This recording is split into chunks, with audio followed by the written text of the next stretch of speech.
আসসালামু আলাইকুম। আমি অনলি রেসিপি থেকে আদনান বলছিলাম। আজকে আপনাদের শিখাবো ঘরে কিভাবে পারফেক্টভাবে চটপটি তৈরি করা যায়। আমরা বাইরের চটপটি না খেয়ে ঘরে বানিয়ে খাবো। আপনাদের যাদের আমার চ্যানেলটি ভালো লাগবে সাবস্ক্রাইব করে পাশে থাকবেন। তো শুরু করা যাক, চলুন। প্রথমে আমার ডাবলি বুট দরকার। তো ডাবলি বুটগুলা 6-7 ঘন্টা ভিজিয়ে রাখবো। ভিজিয়ে রাখার পর এরকম হওয়ার পর যাদের হাতে টাইম থাকবে না তারা একটু ভিজানোর সময় সোডা দিয়ে নিতে পারেন। তো আমরা প্রথমে একটা প্রেসার কুকার নেব। প্রেসার কুকারের মধ্যে ডাবলি বুটগুলো দিব, তারপর পরিমাণ মতো পানি দিব। পানি সঠিকভাবে দিতে হবে, কারণ পানি যদি সঠিক না হয় তাহলে সিদ্ধ ভালো মতো হবে না। তো প্রথমে পানি দেওয়ার পর ডাবলি বুটগুলোর মধ্যে, তারপর আমি এখানে একটু প্রথমে পানি দেওয়ার পরে পরিমাণ মতো পানির সাথে আমি এখন সোডা দিয়ে দিব। 1 চামচ সোডা দিব। 1 চামচ সোডা দেওয়ার পর তারপর আমি একটু 1 চামচ আদা দিব। আদা রসুনটা মিক্সড করা আছে, তো 1 চামচ আদা আর রসুন দিব। দেওয়ার পর পরিমাণ মতো পানি দেওয়া হলে তারপর ঢাইকা দিব। ঢাইকা দেওয়ার পর প্রায় আধা ঘন্টা আমরা সিদ্ধ করতে দিয়ে যাব। এই ফাঁকে আমরা এখন চলে যাব তেঁতুলের টক বানাইতে। তো তেঁতুলের টক বানানোর জন্য প্রথমে আমার 150 থেকে 200 গ্রাম তেঁতুল লাগবে। তো আমি প্রথমে তেঁতুলটাকে একটা বাটিতে নিয়ে নিব। তেঁতুলটাকে বাটিতে নেওয়ার পর তেঁতুলের মধ্যে আমি পরিমাণ মতো একটু পানি ঢালবো। পানি ঢালার পরে যতটুকু পানি দেওয়া দরকার হয় সেইটুকু পানি দিব। তারপর আমি হাত দিয়ে খুব ভালোভাবে এটা মাখবো। মাখার পর তেঁতুল থেকে যে মার বের করতে হবে এটা বের করে নেব। তেঁতুলের যে বিচিগুলো আছে ওগুলো আলাদা করব তেঁতুলের, আর মারগুলো আমরা আলাদা করব। আমাদের আসলে মারগুলা দরকার, বিচিগুলা দরকার নেই তেঁতুলের।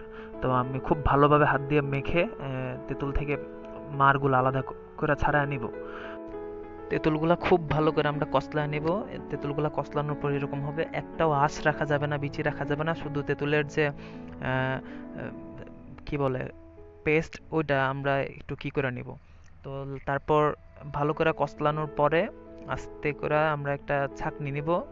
তো আমরা প্রথমে তেঁতুলগুলা কষলানো শেষ হলে পরে আমরা তেঁতুলের তেঁতুলটা একটু মানে ছেঁকে নিব আর কি। একটা ছাঁকনির মধ্যে তেঁতুলগুলা দিয়া তেঁতুলের বিচিগুলো আলাদা করার জন্য খুব ভালোভাবে একটু টাইম নিয়ে একটু কাজটা করব, যেন তেঁতুলের টকটা খুব ভালো হয়। কারণ চটপটি খাওয়ার জন্য টক খুব প্রয়োজন।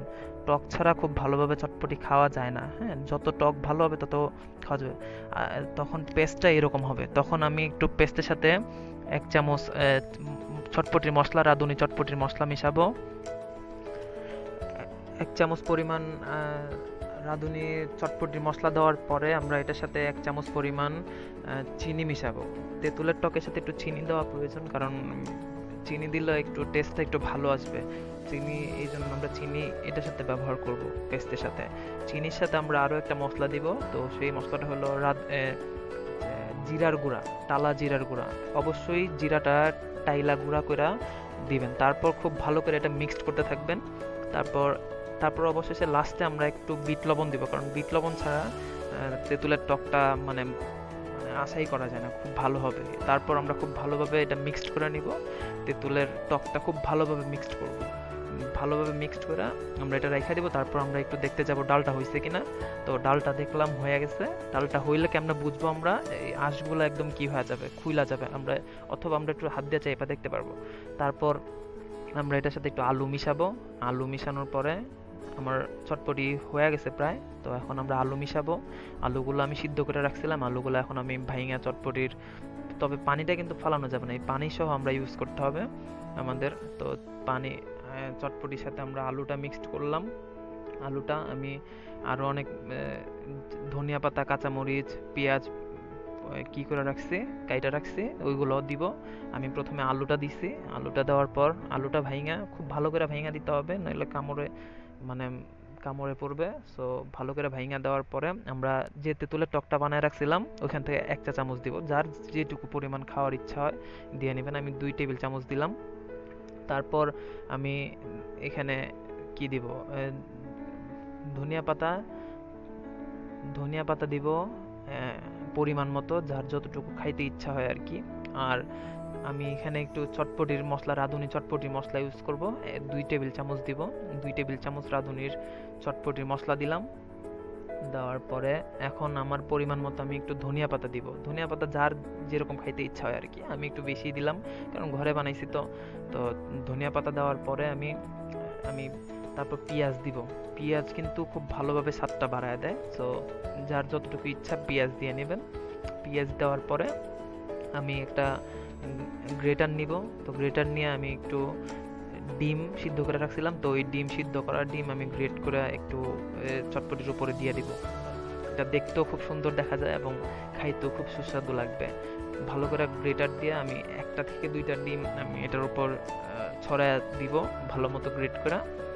আমি ডিম দেওয়ার পরে, ডিম গ্রেট করা শেষ হওয়ার পরে আমি এটার উপর আমি ফুচকা আমি ভাইজা রাখছি, আমি ঘরে বানানো ফুচকা বা দোকান থেকে আপনারা কিনে আনতে পারেন।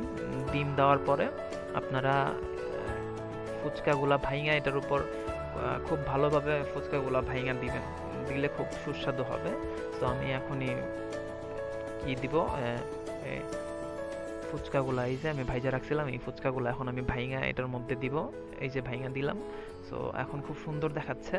তো আপনারাও ঘরে এটা রান্না করে খাওয়ার চেষ্টা করবেন খুব ভালো করে, আমি যেভাবে দেখাইলাম।